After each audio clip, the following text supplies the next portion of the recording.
Ang dating hobby lamang na paggawa ng hand-woven bracelets, ganap ng pinagkakakitaan ng nursing student na si Zoe. Gamit ang puhunang 2,500 pesos, sinimulan ni Zoe na magbenta ng accessories online noong 2020. Tinawag niya ang negosyo na Z.Knots, kung saan bida ang mga stylish at funky na anklets, pendant at statement necklace, pati na rin chokers. Kaya naman di pa man graduate, kumikita na si Zoe ng 5 digits kada buwan. Okay, time to be a fashionista like Maui. Suot ang mga handcrafted accessories gaya nitong kanyang necklace. At para naman mas ibenta pa sa atin yung mga ganyang accessories, kasama natin si Zoe. Yay! Z.Knots. Zoe, good morning sa'yo. Good morning po. Good morning, nakakatuwa Kuya naman.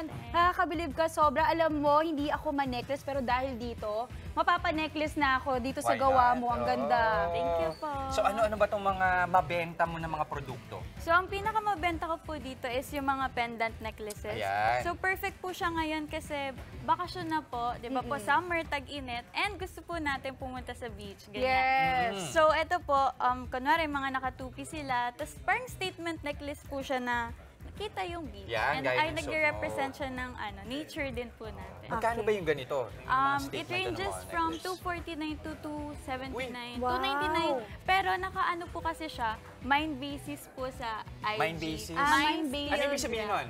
So kapag kunwari po Pag may nag-mine, pag may nag-mine, 249. kung ano yung presyo niya talaga. Opo. Pag may nag-steal, add 50 pesos. Wow. Pataasan. Oo, parang bidding. Apa, Wow. bidding. Kasi po ano po siya, parang isang piece lang po per design. Hindi po siya Okay. nauulit yung mga pendant necklaces. And then yung mga made to order naman po Dami natin naisip na ng mga Gen Z. pieces. Pwede ba dati, mind lang, may steal na ngayon. Oh. Tama. Tapos yung mga made to order pieces po natin is yung mga friendship bracelets po. Wow. Ayan. Ang ganda. Ito naman po, Ito, katulad ng suot handcrafted ko. po talaga siya. So Ayan. magkano ito? So that one pa is 229. Starts with 229 229 to 249 po. Pwede na.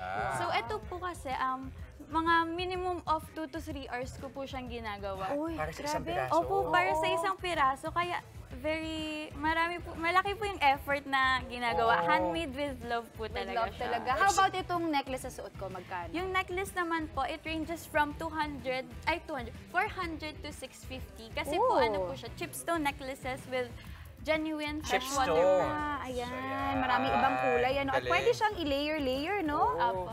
Nakakatuwa naman. Ayan, ano naman yan? Meron naman din po dito yung mga black cord necklaces. Oo. Parang yin-yang, 150 lang po ito. 150. Very affordable. Since kina-consider ko din po kasi yung target market ko po, which are my fellow students.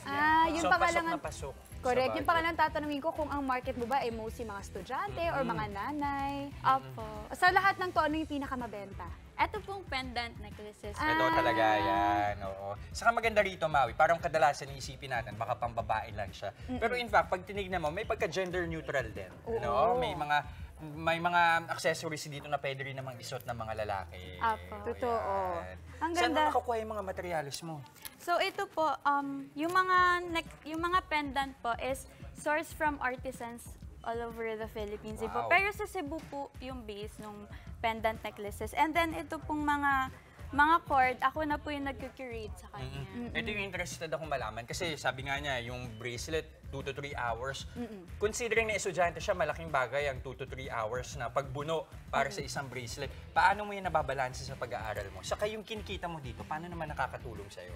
Yung kinikita ko po, dagdag lang din po siya. Parang for fun lang. Kasi, syempre, pagkatapos ko pong gumawa ng bracelet, reward ko sarili ko ng McDo, ganyan. Yeah. And then, Mga minsan, pagkain. dagdag allowance na rin po. And then, kapag po may, nagdo-dorm po kasi ako, yung mga bills po sa dorm, minsan sinushoulder ko na rin po.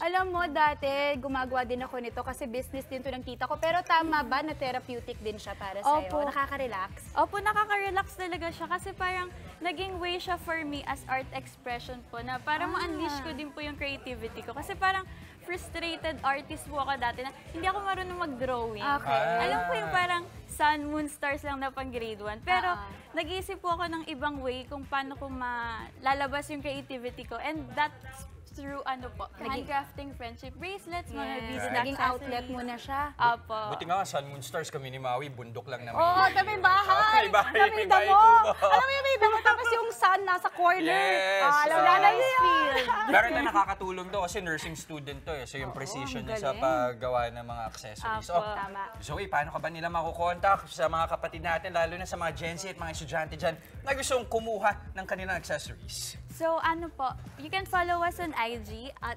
z.nuts and also on Facebook din po. Same lang po yung username po namin. Ayan, z.not. Muli maraming salamat, Zoe. Thank you very much. Thank you, Zoe. Napakahusay. Thank you, Zoe.